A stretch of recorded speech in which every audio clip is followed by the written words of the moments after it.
Well, hello, Facebook land. More specifically, Farwell Church Christ Facebook land. Hello. It's been a long time. I wanted to let you know I'm still alive, and I'm even thinking about coming to church this week. Not only am I thinking about coming to church this week, I'm actually thinking about preaching at church this week. Thinking about preaching tomorrow at 7 p.m. for Good Friday service and at Resurrection Sunday service at 10 a.m.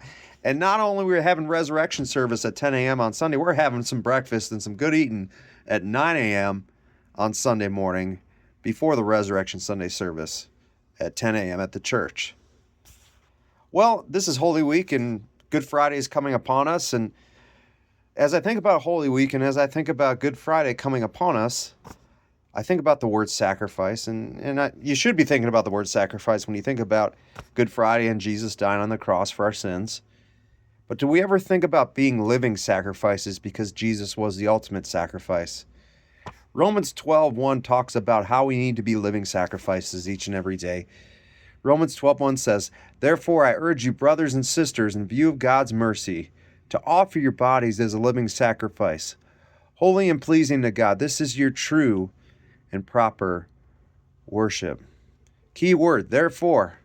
Therefore, in light of what I told you about God's mercy and his compassion, the least you can do is be a living sacrifice every day, where everything is about God's wants and desires and not your own wants and desires.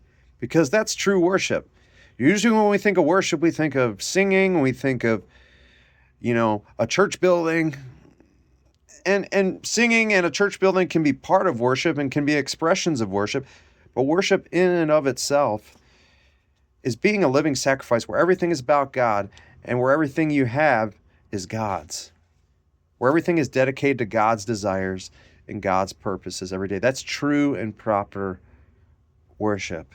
So I want to challenge you, because Jesus gave the ultimate sacrifice on the cross, the least we can do in adoration and praise and worship is give our lives as living sacrifices where everything is about God and his purposes each and every day. I hope to see you this weekend.